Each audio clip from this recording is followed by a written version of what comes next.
I think this one's slightly longer, probably 50, because his story's long. Yeah. You know what I mean? And then it's a lot more intricate. Yeah. A lot more intricate. It all depends on the guest too. Yeah. You know what I mean? How the rebuttal is. We've so. had 20-minute podcasts. Yeah. We've had a few of those. We have an hour and a half, 20-minute, but we usually hit around 40. Yeah, a minute, right? We're gonna hit at a minute. Yeah, let's just do it at a minute. Yeah, I think that's good. I don't like. I'm 30, like 42, man, and yeah, your boy's been through a lot, but you know, it's good. Great. So that's why I'm like, hey, we got some time. If I look at my phone too, no disrespect, I tell all the guests I have my questions on my phone, so you know what I mean. I can't remember all of them, but I have some good questions. By the time we're done, y'all gonna fall in love with Josh Way, and we're gonna shake the valley together. Mm.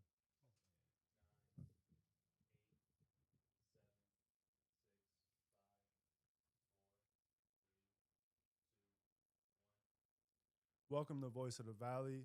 Today we have David Robertson. He's the founder of Josh Way. It's a nonprofit in the Lehigh Valley. Welcome, David. How are you? Oh, good, fellas. I got to keep it going, man. Beautiful spot you guys got here. Thank you for having me on the show.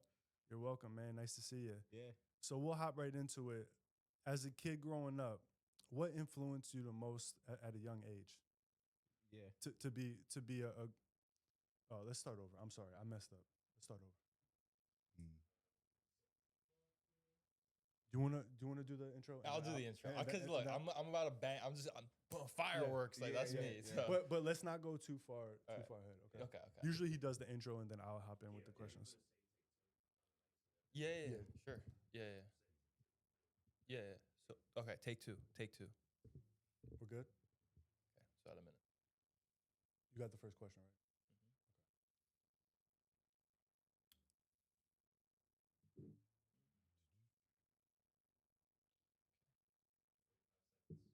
So David Robertson, the founder of Josh Way. Okay.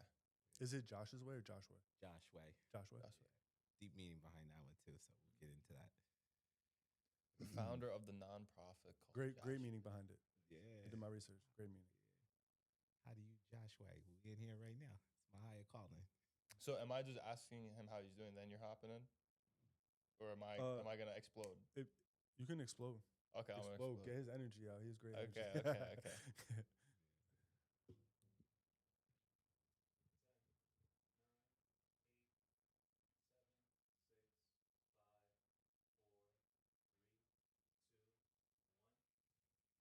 Welcome back to Voice of the Valley. Today we have an excellent guest and philanthropist. His name is David Robertson. He is the founder of the nonprofit Josh Way. How are you doing today, brother? Hey, we doing good, fellas. We in here. Beautiful spot you guys got. Thank you for having me on the show. Happy New Year, by the way. Yeah, Happy New Year, man. Yeah, right on. So you created Josh Way because of your friend. He was going through mental depression, a lot of mental problems. But before we go into that, what was your story growing up? Yeah, so Josh is my little brother, actually, and but David, my story, I was born in Houston, Texas, so I'm a Southern boy at heart. That's where the journey of David began. When I was a little guy, 6 years old, my family moved to Oklahoma, right? And y'all thinking like, what are you doing way out here, right? So that's where my story began. A little humble home called Claremore, Oklahoma. You got to look at a map to figure out where that's at, but it's just south of Tulsa. And there, my journey began, where my father, was a retired police officer. It was a little challenging growing up in Oklahoma. All white community. My father, when he moved out there, my mom was there too. I got a brother as well. But my father, had to get a job, and he was actually the first black police officer in Claremore, Oklahoma. And there is where the chapter of David began. From that point on. So it gets wild from there, but that's where it started for me. So who were your biggest influencers when you were young, and why were they your biggest influence? Yeah, I gotta salute my great late father. We lost him about 2 years ago, but man, Dad was he was a warrior. Talk about overcome adversity and resilient. And when I grew up, my parents split when I was 5 years old. It was a little guy. My mom, she decided to move on to like Houston. But my father was an OG, man. He worked 3 jobs to take care of me. I had siblings, Mark, my oldest brother, I'm the middle. Josh, at the time, he was the youngest. And I remember his heart to serve, and not just the community, but the church. Really taught me just how to fight, and regardless of obstacles and adversity, but really showing up for your family and for your community.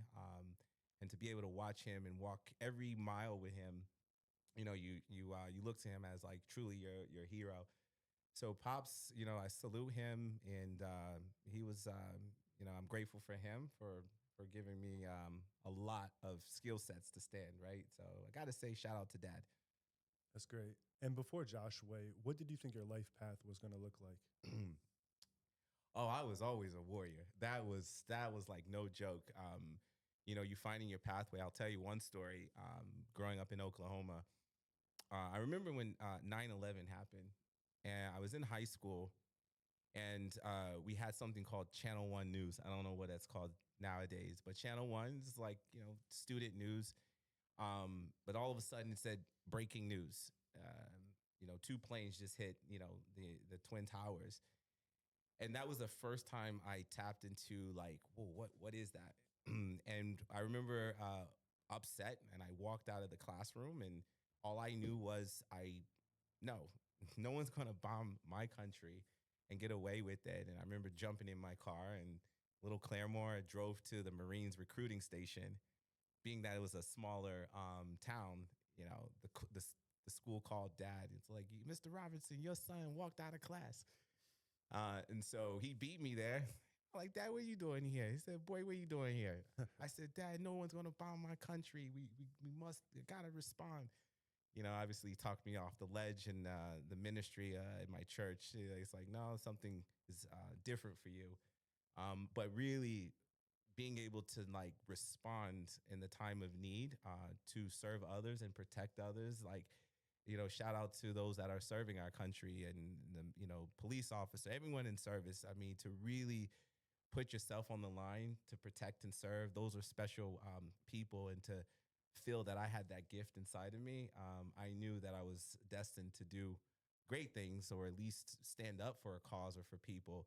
I just didn't know what it was at the time. Gotcha. So you never joined the Marines? Nah, I never joined the Marines. Although, like, I love it, man. I love the discipline. I love everything about it. But as we get into my story, God had other plans for me. What did your dad say to kind of pull you back from joining? He, besides the authority voice, boy, what are you doing? You better go back. From the South, you're gonna get a spanking if you mess around. Talk back to your dad. So outside of that, I grew up very spiritual, still am. Put God first in everything you do. And I remember just talking to dad, and he sat me down, and he said, we are all called to do things in life. And, shout out to our leaders. I'm really passionate about leadership. I mean, we are never too big or too proud to listen when our elders are speaking to us. And I always like admired that. So there was the time at home and the ministry. It said, so I hear you want to go to the Marines. Let's talk about that. So they just took time to really help me think through that process, and realizing that you are a warrior, but your fight is something much different than that. And so they helped me to see that. And, when they're talking and you really give it a fair assessment, right, you start to think about it. And I really saw that, yes, my fight was for the youth. And right. And, I want everyone to be happy. I want everyone to smile in spite of adversity. And we'll get into my personal why statement, and I just wanted to fight and make sure everyone just lived this life to the full potential, right? Yeah. Regardless of what you go through. So I had to seek that out on my own, but I'm grateful that they slowed me down. Now I can look back and say, so they knew what they were talking about. So did you end up going to school, college in Oklahoma? So I didn't actually.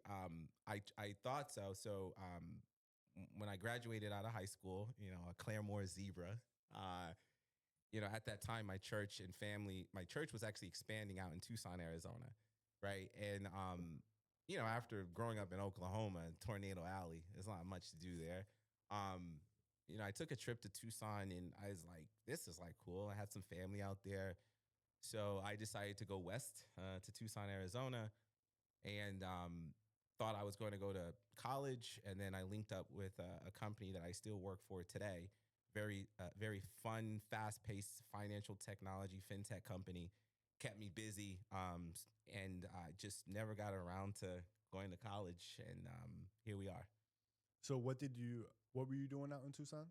Yeah, so I work for a company called Shift4. We are a fintech company, which is financial technology. So we power payments for pretty much every business at this point around the world, stadiums, golf courses or whatever. So what my job was to do at the time was I was in customer service.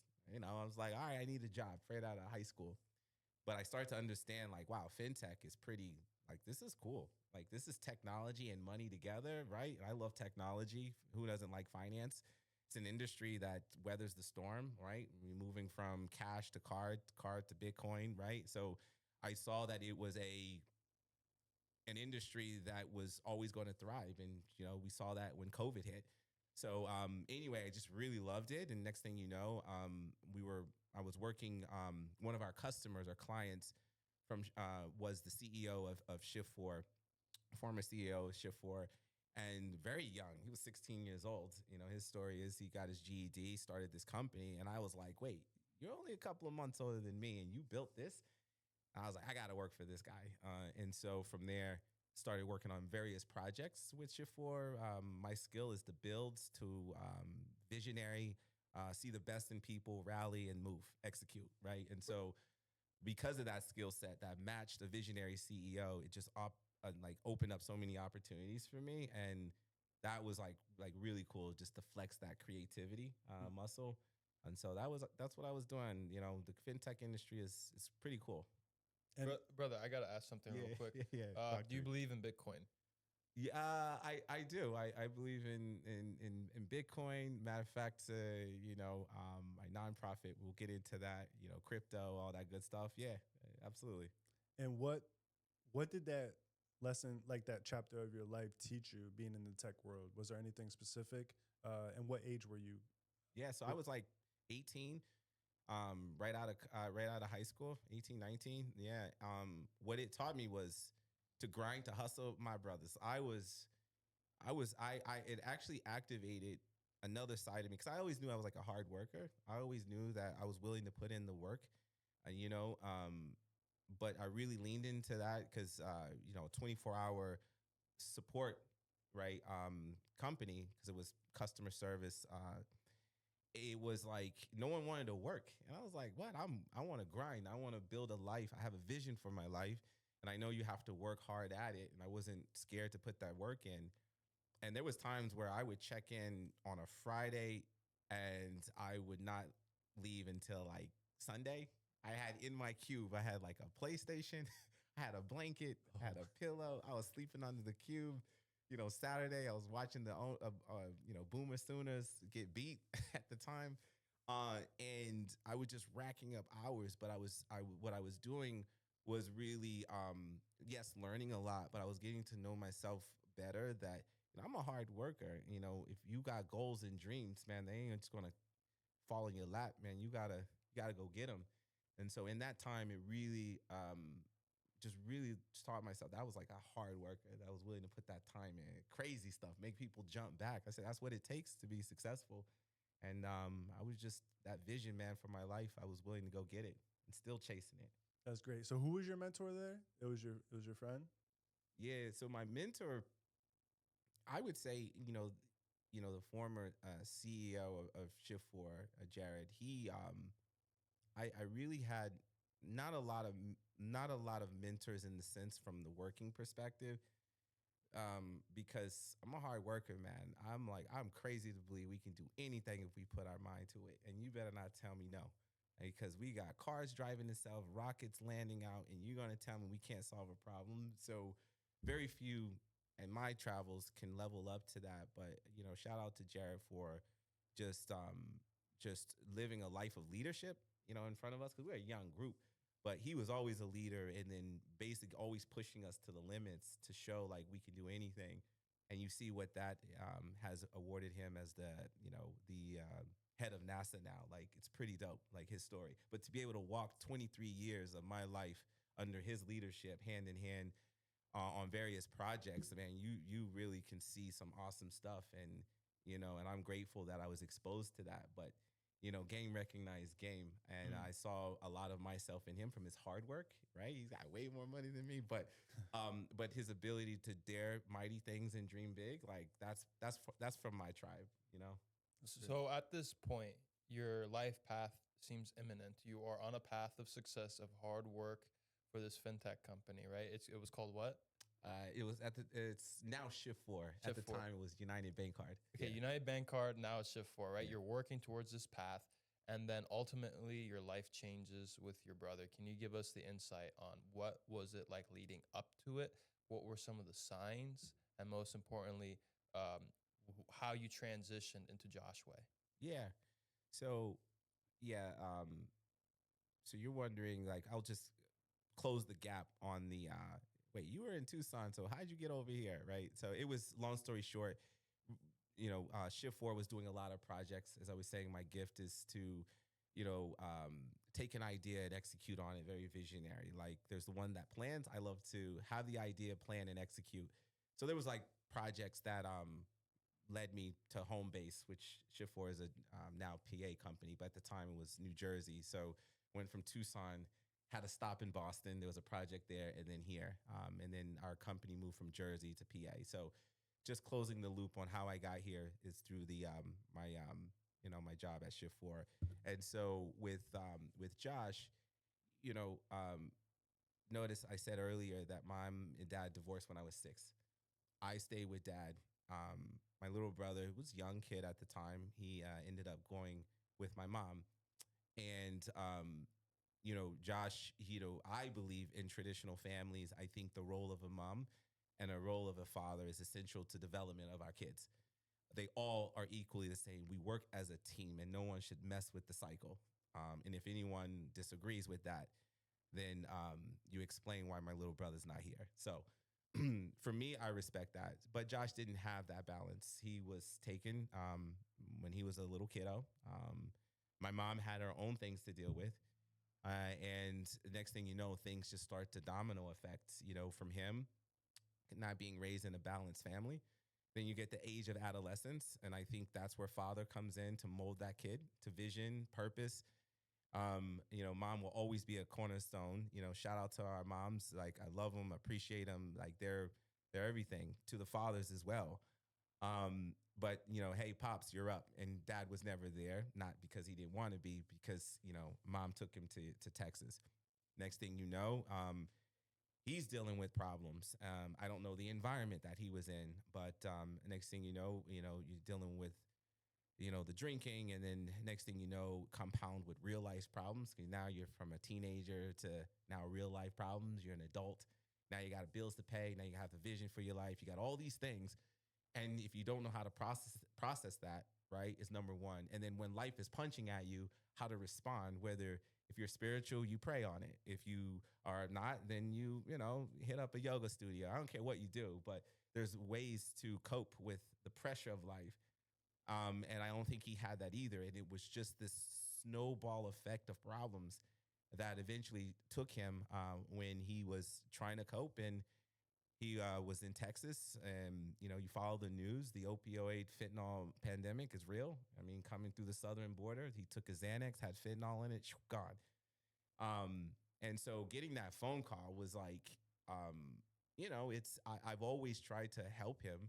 How did I do that? It's, we'll get into our mission like with Joshua, but for me, I always have a servant's heart. And to honor dad is always to look at people with love and compassion. And so I always try to seek that out for myself. And for him, I went from frustration because I'm like, Joe, just shake out of it. Like, come on, man. And everyone that's dealing with addiction, I realize that they have these things called cycles. And I would see that with Josh and my mom. And mom's not here either. And I'm sitting to you with no mom, no dad, no little brother, because I see how life can grind someone out. But what I saw with Josh is like he would be fine, and then of 6 months he would go through this loop. But I said, emotional and yelling and frustration is not going to penetrate and help your brother. Can you go more in depth in the loop? Like, what is this cycle? The cycle Yeah. of addiction people are Yeah. going through? Yeah. Because Oh, it's a pandemic Yeah. now. It's an epidemic, we'll call it. Yeah. Now across the United States, Yeah. especially here. yeah, good call. Because my mom went through the same thing, and I was like I just talked to you like a week ago. You were good, and then or a month ago, 2 months ago. Everyone has their different cycle. What I heard a good explanation that I can take and chew on it. It made sense to me. Is that a lot of things is triggering? So with Josh, Notice, and my mom, they both was dealing with this situation, and which is like for example, Josh, he never had a job. He was working, he didn't work, and then it's like when they find themselves in this pressure chamber, it's almost penetrates them going back into that loop. So he's good, okay, I'm fine, but next thing you know, life sets in. No, I don't have a job, I don't have bills, where I'm going to live, where I'm going to do this, and bounce. And there's no consistency, and it seems like when it gets so much, they break again, and they're back on the drugs or they're back on this. And if they had stability in their life, I wonder if it would be different. So it seems like the pressure of life, and then it's like an explosion. And then you let out the steam and you feel fine. But then there's the pressure again, and then it booms. And it's this constant cycle that they go through. And how do you break that? So I've asked that question, whether that's scientifically right or not. It came from a reliable source for me, but it seemed that way. I said, Josh, like he didn't have a job. And, he was working. He was actually on disability. And shame on the state of Arizona, actually. I don't know if it's around here. Knowing he was on a disability, they would just give him a check, like a cash, a card. And knowing he was in and out of recovery facilities, they would just put $1,000 on his account every month. They didn't care about him. And I'm like, why are you giving a known person with substance abuse dollars? And what he would do, he'd go to the mall and do his thing, and they were just feeding him like, hey, your life doesn't matter. So there was just a lot that I learned through his process. But one valuable lesson that I learned was one of my mentors actually, that was on this case, he said, you need to read the big book. It's the book, like if you are in AA or anything like that. And he's like, I know you don't have the gene, and I want to focus on that, because what Josh had, it wasn't his fault. It was alcoholism and all that. That's genetic. That's in our DNA. You don't know if you have it. I don't know if I have it. You'll know if they have it if you have a breakout by behavior. If I drink if I'm allergic to shellfish, I eat shellfish, I have a breakout. You'll see that. So I learned that when people are dealing with alcoholism and drugs and all that stuff, or at least addiction, it's not their fault. It's genetic, right? And I learned that by reading this book.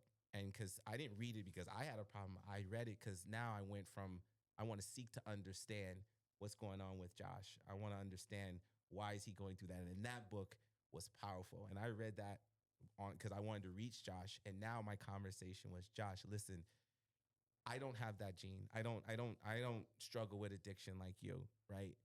But I can imagine how hard it is. I know it is, but I can understand that. This is what I need you to do for me. I need you to go get a sponsor. I need you to walk your road to sobriety, and I need you to go to the 12 steps. I need you to find a community that can listen to you, that can support you, so that you're heard. And when I said that, it calmed his spirit, because if he's telling me something, I don't understand that.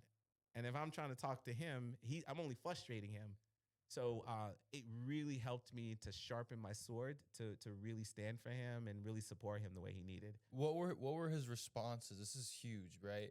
We're now seeing it from his perspective almost. What was he saying to you? Yeah. So I love that question, because I heard a lot of, I don't understand what I'm going through. That's number one. Or it was almost like dodging accountability. And it was always like he would never hold himself accountable. And I was like, Josh, excuse after excuse after excuse. I'm like, bro, you live in America. You're an awesome kid. You're beautiful, man. You're an athlete. You have all this. Let's move away from the excuses and start believing. And whatever I can do to help, but you got to own your future, bro. Like, I can't sit here and coddle your negativity, but you got to believe in yourself. You got to have a why for living. And the moment you speak that, like, the tribe will support you. But we got to move on from the victim to now becoming, owning our destiny. And one of the things that I heard once was it takes courage. I mean, honestly, That's it's a the biggest thing. tribal experience. It's like back in those days where, I forget, like, I move like the movie Vikings, or there's some cultures back in the day where it's like, all right, to be king, here's a sword, and don't come back until you give me the head of that bear or something, right? Something wild like that. But I think of these journeys as that it's like it's either the grace of God that they break through that or they don't. But it's either you're gonna do it or you're not. Whether it's through the sobriety road and the coin, regardless, walk your road of sobriety with courage. Because if you don't, you realize how everyone becomes a victim. But it takes courage. They're heroes. Anyone that overcomes, recovery or anything like that, I salute them because it's not easy, right? And it's either you're going to make it or not. Either that bear's going to kill you or you're going to kill that bear. And shout out to those that have done it, right? Because that takes courage. Unfortunately for Josh, he didn't come home with the bear's head. The bear got him. So I think about it as just having courage to walk that road of sobriety and knowing that it's okay not to be okay. No one's here to judge you, but to embrace that, and knowing that people love you and support you. Don't ever feel shamed for something that wasn't your fault, right? So that's the conversations we started to have with him, but I can only take him so far. It's like, you got to kill the bear, dude, not me. I'll be your cheerleader, but at the end of the day, it's got to come from you. I agree. So going back to where it started, you said your parents divorced when you were 6 years old. Yeah, yeah. And how old was Josh? Or was So, it? yeah, Josh, he was just a little guy. He died at like 32 ish. Yeah, he was a little guy. A little Yeah, guy? I don't remember the exact age. So he grew up in Texas or Arizona? Yeah, so he was born in Tulsa, and Mhm. then when he was a little guy, he may have been 6, probably was a little older. Actually, got that reversed. That's when I know mom took him. Right, he was a little guy. Yeah. So that was a big kind of that's what kind of led him to being through all these issues, growing up without a father figure. Yeah, without a father. That I mean, to me, is community. And I also think we all should, you know, we got to deal with our problems. That's what I learned from the situation with my family. And if you didn't hear me, yes, I said I lost dad and mom 2 years ago, and the same year, and then Josh 3 years ago. And I'm like, what in the world is happening? But one thing I go back to say is, like, it's okay not to be okay, in this tough mentality, like we can make it, whatever it is. No, you can't, right? You need amazing spiritual capital, you need community, and you need a vision for your life. And if you choose not to do that, hey, I can't tell you what's going to happen, but it's important. It's essential, especially in the age of mental health. Like, Yeah. you're going to need more than a drink and a conversation with your friend. You're going to need spiritual capital. You're going to, whatever that means to you, and you need a vision for your life, because the problems that we face as humans today is on a whole nother level. I know, being exposed to so many things on social media. Yeah. I feel like you need to have everything in place. Everything. If one thing's missing, you know what I mean? Whether it's not having your mom or your parent or your dad, or being around your brother. Like, I'm sure he missed being around you. Yeah. You were in New Jersey, right? While he was out west. Yeah. Yes, at that time I was, in Jersey, and we would talk, but yeah, we were always kind of in different places at that time. Do you think your mother as well kind of led to addiction because of the divorce with your father? Um, again, I when I said we all need to deal with our problems, mom,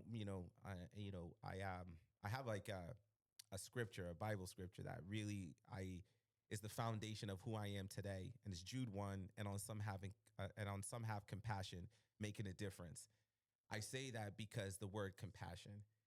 I could have been angry at my mom. My last conversation with her was just to tell how much I love her and appreciate her. And everything that's happened in our life was a necessity to grow the warrior within. And I've used this analogy so many times, where it's like in Pennsylvania, right? You're driving through, I wouldn't call it the Amish land, but whatever. The plant, they're growing something, or the farmer is growing something, and you drive through that road. You're like, oh, it stinks out here. What's that? It's a manure. but you don't focus on the manure. You focus on, I wonder what they're growing, right? And the manure, our problems, the things we deal with, to me, I look at them, the ugliness, it's not the main thing. It's a necessity to grow the warrior within, the seed within. That warrior got to come out somehow, right? And it's through the trials and tribulations and the things of life. And when I start to understand, like my mom had her things and I understood her story, then I said, but mom, I'm sorry. I said, I wish it would have been different, but I love you. I forgive you. And on the bright side of that, and this is before she passed away, I said, I am that warrior because of all the circumstances that I had in life. And I had to make sure she knew there was nothing against her. And out of that, I said, I am that bold warrior that believes in the transformative power of personal change, spreading hope and resilience. That's your son, mom. And I got to know her even more. And I'm like, I am Deanna's son because she was a warrior. She was awesome. So it's amazing how we can get past people's imperfections if we look at through compassion and grace, forgiveness and understanding. And I'm grateful that I got to that point with my mom before she passed. But she had her own things to deal with, and if you don't choose to deal with them, they'll stack up. And next thing you know, it could affect others around you. And I saw that with her. But I love mom, and she's a warrior, man. She was dope. She was awesome. What does it mean to be a true warrior, right?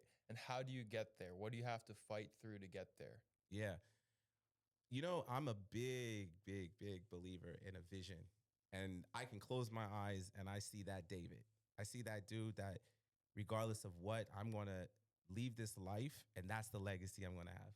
Closing your eyes and seeing that every day, believing your life matters, believes that you are special. And how did I get there is I'm like a big, big believer in find your why and seek to understand. So I had a chance last year to do a commencement speech for Northampton Community College.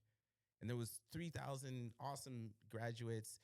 So I needed to bring them a story or something that they can take with. And I gave them a challenge, and I said, don't you leave this earth without knowing how powerful you are. Don't you do it. We sit there and we're curious about, so many, I want to show you something, so many other people's lives. And it's funny how we get so busy that we don't take care of number one. Like, I'm my biggest patient. But yet, if I'm busy about social media and this one and that one, or they call it the circle of influence, focus on things you can control, not what you can't control. So when we focus on ourselves, one of the best books I read was Edgar Tolle, Power of Now. And the book I read that book. Is a dope book, right? Absolutely great. Amazing. Book. How he opened the story, what he said, spare some change, said the beggar. And the guy said, what do you mean? Like, what are you sitting on? A chest. Did you ever decide to look inside? What do you mean? He looks inside gold. And I'm like, look inside yourself and realize how powerful you are. And they're like, well, you don't understand what I've been through. I said, well, here, put on the goggles of grace and patience. Give yourself patience, but look inside there. Put away, like, move around the stench, the hurt, the pain if you can, but don't go in there without grace. Because I get it. It's hurtful to reflect, but go in there and find the gold. Is what I told those kids, and basically really was, don't leave this earth without knowing how powerful you are. God is giving you a gift. Seek that out with curiosity. Everything I say is a sense of urgency.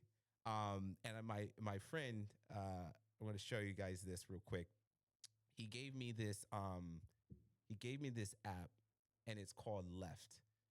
And I told the team, or at least the kiddos there, that they need to download this thing.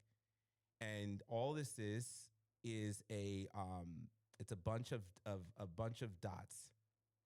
And I want to get to the dashboard on here. And what it does, it basically shows you your life expectancy, right? And it's a bunch of dots. And when I got this app, I was like, whoa, this is crazy. So I'll break it down for you. So admin, on average, I get it. There's some wiggle room there. We live to about 78 years old, roughly, right? And in the app, it talks about how much time we have left. So for me, I'm 42. Average expectancy, it's like roughly about 38 years left in my life, 38 years. And after that, your boy's gone. There's no control, alt, delete. There's no reboot. That's it. And when you talk about that and you see it for the first time, it's like, whoa, what am I doing with what I have left? And I told the kids that. I said, right now, you go through two amazing processes of life. We are beings of nature. And just as the winter breaks to spring, or the butterfly, the caterpillar to the butterfly, we're beams of nature. And I read this another amazing book. It's called hold on, it'll come to me. From Strength to Strength. Arthur Brooks is the author. Amazing book. He talks about so many awesome things, but he talks about first half and second half of life. First half of life is the grit, the grind, the hustle. This is the quarterback on the field. And then the second half, all that grit, grind turns to crystallized intelligence, becomes wisdom. That's when it counts. So when I look back and I'm like, oh my God, what I did with my time? I said, no. This is the main thing now. You're on the second half of life. This is where legacy is built. And how are you going to deal with that? So that book was amazing in that perspective, to really lean in on your life, yourself, and then go get it without hesitation. Believe that you can be the next whoever, Steve Jobs, Elon, whoever your thing is. Like, we got them. We don't need another copycat. We need the real you. And you just got to get crazy, crazy faith to believe in yourself, and then go get it. And stay humble, of course, and seek guidance. Agree. So the book basically explains, like, whatever happens in the first chapter of your life, you want to use that to better your second half and kind of find your purpose. Yeah. He used this another analogy, or at least what I told on the commencement speech, which is really, really cool. He talked about going to Asia, I believe it was, at a museum, a sculpture museum. So he hired a tour guide. They were going around. The tour guide says, so let me ask you a question. When you think about Art Yet Started, what do you think about? And the gentleman from America, he's like, a blank canvas. And the guy is like, see, that's what's wrong with you out in the East, the West, is that you think that beauty is started with painting. Because think about a paint. You have to add friends, add cars, add degree, add. And we think that defines us. He was trying to make that point. And he looked at the statue of the Buddha, and he said, this is what real art is. And he was talking about how it was a piece of stone, and you chip away the jade boulder to reveal the art. And that was fire. So I tell people, stop adding so much. Everything you need is inside you. Stop looking around, look inside, and with extreme curiosity, go get that warrior, or whoever you want to be. But I'm really, really big on that, for sure. That's great. So you broke down what it takes to be a warrior, right? Would you say community, positive mindset are big, and confidence? Yeah, I think one last piece I'll say on the warrior side, because when you think about a warrior, you're fighting for something, you're standing for something, right? And so you have to have, I think principles, values. I think those are missing. It's like, oh, I can just do whatever I want. Oh, no, you can't. That's how chaos happens, right? I am not going to stop at nobody. Ain't no one can tell me what to do. And I'm like, bro, you just stopped at a stop sign. So this whole idea that we don't need leadership guidelines, principles, and all that stuff, I think I would recommend you reconsider that, because our minds or words are saying one thing, but in reality, our actions are doing another. But I think if you have something that you believe in, if it makes the world a better place, I mean, embrace that, lean it, because that's your conviction. That's what you want to stand for. And as you get to, talk more about my story, it's the youth and unlocking that power within. And that's my conviction. That's what I want them to be, to unlock that power. So to be a warrior, you're fighting for something. You're fighting for a cause, and you got to be willing to die for it. And if it's that burning in your heart, then you protect that, and don't let anyone ever, right, put that fire out. So honor, honor, fearlessness, right, charisma, confidence, being able to lift others up, that those are the true meaning of a positive, godly warrior. Because then you got the negative aspect, you got the bad people, right, the same people that are destroying the world. But let's go now into the hardest topic, right? So your brother passing away. What was that like, the day of that? It's after losing my loved ones, I can look back, and it's amazing how, when you're not realizing it, that God is like preparing you for that. So obviously it shocks you. I remember coming out of church, my father called me. He was in Tucson. Um, he told me. I was just like, wait, what? You're kind of like shocked, and your heart beats fast, and you're just like, wait, what? No. But when you have spiritual capital, uh, there is something incredible. There's a peace that comes over you knowing that they're not suffering anymore. There's also a peace that happens where they're really not gone. They're here. Go find Josh. Where is he? Right? That's hence the mission Joshua. Go find Josh. Right? Go find that energy. Go find that beautiful kid. You may not be able to touch and feel him, but go find him. So after you're shocked and you're like, whoa, what happened? You kind of regroup. I had to kind of mobilize quickly because mom and dad was crushed. So I had to plan his funeral, which was in Houston. So I didn't really get a lot of time to really take care of David. That came later, which started Joshua. But yeah, it's like wait, what? What just happened? No one can like really prepare you for that. It's the worst thing ever. Especially when losing also your parents. Losing anyone is tough, but a sibling, come on, it's not cool.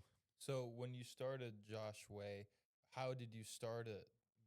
Why did you start it? Yeah. What do you do in Josh Way? Yeah. So the dream actually started. It actually started by a dream. I love looking at numbers. I love looking at. That's my way of saying like, should I move? Okay, right. It just everywhere I look. 11/13, which is my birthday, or 6/4/10. It's like all over the place. I'm always mindful of that. I do a lot of running, so just being really in tune with nature, prayer, and meditation. You learn to develop the language that works for you. I'm a numbers guy. So I remember November the 28th, 2022, I had a dream. And because parents divorced when I was a kiddo, my oldest brother and myself, we would go to back to Houston. And my grandfather, we're Creole. So barbecue, you come to my grandpa's house, my grandmother's house. He's got like the Zydeco music going. He's got this. Back in Texas, they would make their barbecue smokers out of cylinders and weld it together. It was like old mesquite wood. It was, obviously great time being with family. But my grandfather would always call my little brother a certain name. Josh Way, come in here. What are you doing? Sit down. Always just teasing with him. And his name is Joshua, but he would say, Josh Way, come in here. So in this dream, I'm back at my grandfather's house. I'm in the kitchen. And I see my grandfather like standing there, and my little brother is out towards the left. I don't see him. I just see my grandfather. And I'm in the kitchen. I'm watching the scene, and my grandfather is like, Josh Way, come in here. It's time to eat the barbecue. He's screaming out his name, Josh Way. And in that dream, the name starts to loop, Josh Way, Josh Way. And then I woke up, and I looked at my wife. I was like, whoa, that was wild. And then it connected. Josh Way that was his way, was to play basketball. He was a musician. Josh Way is a higher calling. It's what he wanted to do, but because he didn't have a Josh Way organization, he fell short, right? And so I was like, wow, that's awesome. And so I wrote down the date. It's like November 28th, 2022. And life was like, look at the date. I looked, November, that's my birthday month. And I was like, 2022, right? That's 246. If you add up the 2s, that's 4 numbers. And that's a 4 and 6. And Josh was born April the 6th.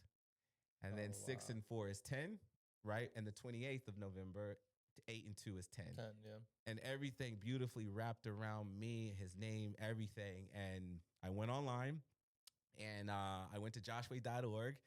And that domain was available. I was like, "What? How do you do that?" Right in a big world, and so our mission was founded on that, and everything that's happened since then has been incredible. And so, what is Joshua? We believe that no young person should feel unseen. I studied Josh's life, and from there, we lean in on 3 areas for the youth. It's leadership development. I think every kid should know the basics of money smarts, financial literacy, mental health, the basics there, public speaking, right? And not just talking. I'm talking about Toastmasters, where we can evaluate, we can speak, we can articulate our thoughts, have specific critical feedback to make each other better. So it's not just talking. It's It's a Toastmasters track. The next is career readiness and pathways, like showing you what's possible. If you want to be an entrepreneur, you want to go to college, hey, whatever it is. So that's that pillar. And then the one that we champion is digital wellness. So when I say life skills, that's a complete journey that I've orchestrated, studied off of Josh's life because I saw he was lacking all those. So for my creative mind, I said, let's create what we call our Josh Way Leadership Bridge, and let's run this programming as many times as we can in the Lehigh Valley. And then the second one is self-discovery, which I think is amazing, where the kids, they don't know who they are. You want to talk about technology. I love that. Like, I remember going through my life like Simon Sinek. Like I read his book, Find My Why. I did my facilitator. Notice I told you who I am. I'm a bold warrior that believes in the transformative power of personal change. Well, where did that come from? Well, I sat down on the couch for 4 or 6 hours talking to a facilitator, and they pulled me through the darkest times and the brightest times. But they're like, there it is. That's the warrior. So to tell you and go through that process, like, I didn't come here to work at Shift 4 as far as fintech. I do for a job, but who are you? I would even say Josh Way, that's not who you are, right? I am not defined by a company I work for, the color of my skin or anything. I'm not defined that. I'm defined by that warrior. That's David. Now you say, well, how can you live that David out? And this Josh Way, right? How do you live that David out? Right. And so finding your why is powerful because that allows you to connect with what's truly going to make you happy in life and work. So I want the kids, I want to clone that process. And I was able to do that with technology. So I found a way for every kid to kind of take their Josh Wade self-discovery report. And the end result is a combination of their Myers-Briggs, their Clifton strengths. And then if you're into competencies, there's this guide called the Corn Ferry, and then their Holland Code. So when they take this test, I give them this 8-page document showing them how powerful they are. And no one's creating like that because it's not just your Myers-Briggs. No, it's everything. It's a 360 view of who you are. And I'm like, this is who you are. This is how powerful you are. So I was able to create that. And then the last one is digital literacy. Is the main one that we really lean into that. So it's leadership, self-discovery, and digital wellness are the 3 pillars. That is the most noble thing I've heard on Voice of the Valley. That's the best thing I've ever heard on Voice of the Valley, what you're doing. Yeah. That is what is gonna save our generation. Yeah. Truly. Yeah. Like you're onto something huge. Yeah. And I think all schools will transition to your model sooner than you think. Yeah. Oh, they will be forced to. Yeah. Or you're gonna stay behind. I want to get into this. What are the largest mental health issues kids are going through right now? Yeah. I mean, the identity one is big for me. Their purpose. Yeah, their purpose. They're ready, bro. I'm like, scrappy little group, man. I love their energy, and what I enjoy watching them is like they're ready. Like, I'm watching my kiddos. They grew up on technology. That's their pacifier. You got kids knowing how to use AI, and they're creating, they're building. They just need the right support and the right guidance. And what I see is unleash mayhem. Let the kids create. Let them build. But this is where our generation has to step up. And shout out to the Lehigh Valley. And every time I can get on air, I always say, for the warriors that has been trailblazing, that's maybe from an older generation, help is here, right? I know you didn't grow up on technology. I know it's scary. I know it's transforming, but you plus us equals a stronger kid. Let's go get our kids. So the policies have to be balanced, not necessarily so rigid. Like my father, he would be like, boy, you sit down. And I'm like, yes, sir, I had to. That tone's not so received nowadays. Get off that phone. I'm like, what? This is like part of my DNA. But we're here to create those ideas, right? I get to sit on a platform, a panel in a couple of days where 200 families are going to come together. And I'm sure we're going to talk about policies. I'm sure they're going to talk about how the phone is doing the thing. And I'm just like, no, it's just a tool. Like, to the accountants, that calculator is really stressing me. It's a tool. We got to learn how to use the tool. Now, I'm not going to lean in. I'm going to acknowledge the problem.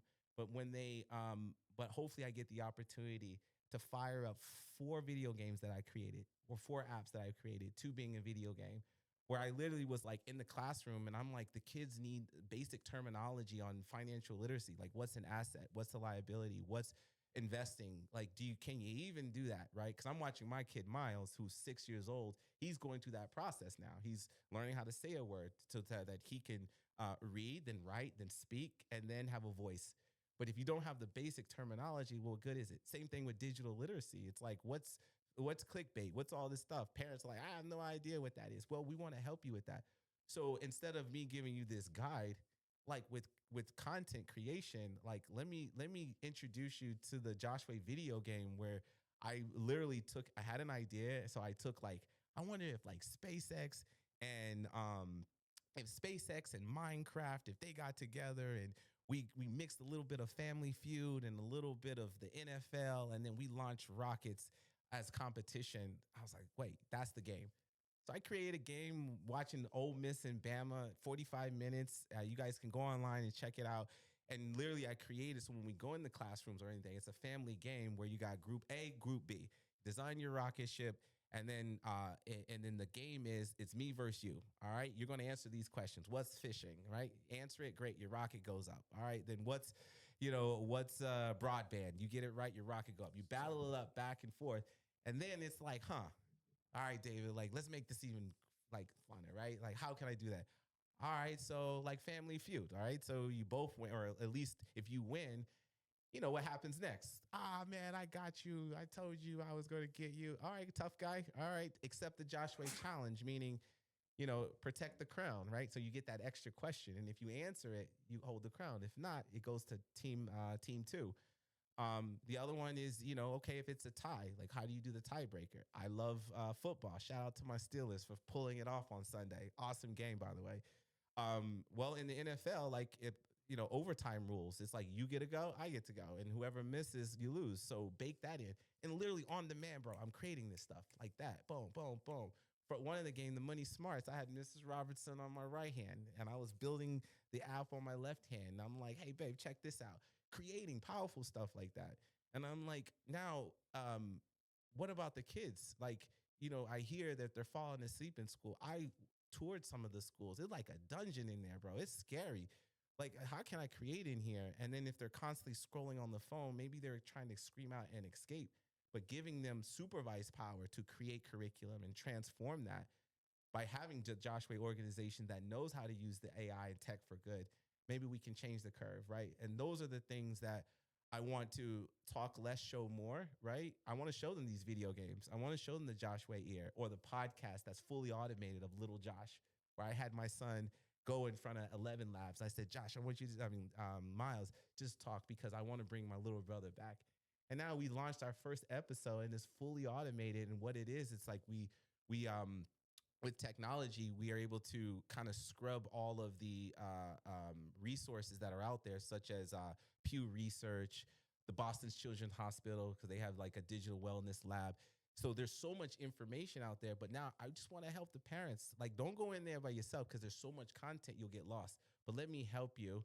Let me bring back little Josh and a little avatar.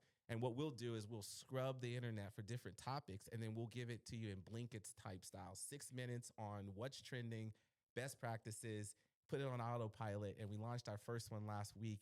And now I can bring them in a fun and engaging way to keep up with something that's just changing so quickly. That's great. Yeah, you answered a lot of questions I was going to ask. I'm not going to lie. I told you. I had about 5 more in my arsenal, but you answered them all. But what do you think Josh would say if he was here and he saw what you were doing? He said, "You really love me, huh?" I said, yeah. I said, "Man, every life is precious. Just a life taken too soon." And then I would tell him, I would look back to him and I would thank him. He's like, "What do you mean?" You're like, "I'm gone. I left you with this thing." I was like, "Yeah, thank you, because through your life, you even helped me find David." Right? Because I knew I wanted to fight. Remember, I thought I was going to the Marines, but to see Josh come back around and through this mission, he helped me to find David. And now I get to live out my why, showing up and meeting like the two of you, awesome, this group, the valley, and it's hard work. Yeah, man, starting a business, a vertical that I knew nothing about, jumping into that. But through that process, I'm finding I'm living my why, and which is I'm grateful for him for making that sacrifice so that I could have life and enjoy the time that I have left. So he really shaped your purpose. He did. He defined that thing, and I'm like, what? That dawned on me like a couple of months ago. I was like, because I'm in that process now where you're a scrappy nonprofit. You're now asking people to help, step up, support you, and you got to articulate the ask. And here I am, like talking about it, and sometimes you got to tap into that emotion. I remember I was on the phone with so many people has helped our organizations from guidance, and I remember, man, I lost it on the phone. Not that because I was angry, because I was tapping into every morning 5 a.m. Bro, I'm waking up, building Joshua before the family gets up. I work another job. I have a family. I have church commitments, but I'm like, I gotta birth this thing, in me, and you get tired not because you want to quit, because you poured your heart into it and navigating through those emotions and knowing that it's a warrior's path, but I'm committed to see this thing through.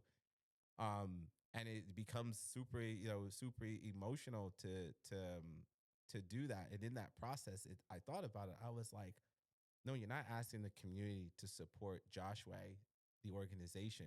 You're asking the community to support David, to support me, to help me live my why. Because I'm choosing to take everything that I've went through, and I'm pouring that, and I'm making this a great place. It's like trash, right? I can be another statistic. Angry black dude goes wild again, right?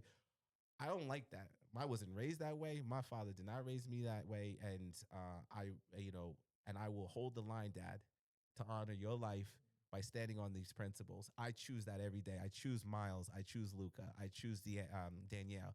I choose the community at Joshua, and that's a warrior, is to choose right when you could go wrong. So you think about what it takes to be a warrior is to choose good. I have every excuse to be angry, upset, mad, but I know, what does that lead to? Death. And I'm not that. I'm trying to be that light to show. I don't care what you've been through, you can overcome that. And the bonus of supporting Dave is to be able to tap and continue to tell these awesome stories of Joshua and how we're making a difference in the community. So a strong David equals more impact, more success stories, and touching lives just as much as we've done so far. Yeah, one bad decision can domino effect. Bro, You know what I tell mean? me about it. It's terrible. Did you run into any obstacles when you first started Joshua? Or Besides like jumping into a vertical that I knew nothing about. Yeah. Yeah. No, man. The Lehigh Valley, shout out to them. They are powerful, bro. Like the Lehigh Valley, if you're going to start a nonprofit, they love community. And I am grateful to the Lehigh Valley for embracing us in not turning us away and giving us a chance. And so every success story is a salute to the Lehigh Valley, right? And I'm grateful that they gave me a chance, took every meeting. And so as far as doors opening, nope. The only thing I had was like, who's this David in the nonprofit space? And I'm like, I don't know. I'm gonna figure it out. So just learning and knowing, like, don't take any feedback personal. Don't get in your emotions. It's okay to learn. I didn't do it like quietly. Like we had 50 panel billboards 2 years ago. Shout out to Adams for pledging that for us. We've been on Fig Magazine. Shout out to Ashley Russo and that team, and ASR and Northampton Community College. I tallied over 38 stories on Joshua in the last 2 years because those doors are opening up, and I'm grateful for that. And so, you're going to make mistakes. I may not have the right terminology in the nonprofit space, and they're like, what does that mean? But to look past all of that, and just like you think about football, I'm that receiver. Life threw me a ball. I don't have time to listen to the distractions. I got to catch that ball and score a touchdown for Josh, mom, and dad.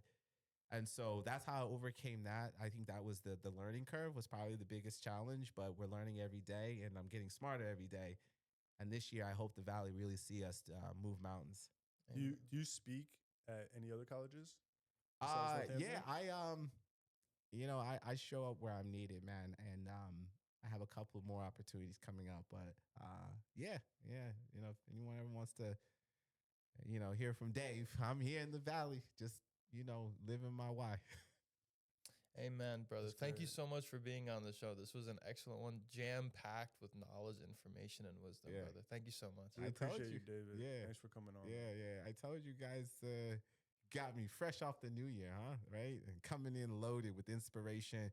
This is that energy that we're going to bring out this year. And I'm grateful for you two for having me. It's a great Awesome story. show. It's a great story. So where can everyone find you at? Where can everyone find Josh's Way at? Yeah, so joshway.org. You can find us there. We just relaunched our website. So it's beautiful. I love it. Joshway.org. We're on all social media handles, Joshway LV on Instagram. But yeah, you go to joshway.org, you'll hear a lot of stories, some impacts from the youth that we're working with. That's the showcase, and we're there, and we'll be out out in the community making a difference. So hopefully we'll see you guys out there. For You sure. will. You will. Thank you, Yeah. brother. Yeah, Thanks brother. again. Yeah, right on. All right, fellas. All right, guys. Yo, That was great. fire, bro. That was good. Like I said, I'm actually starting an academy myself. Yeah,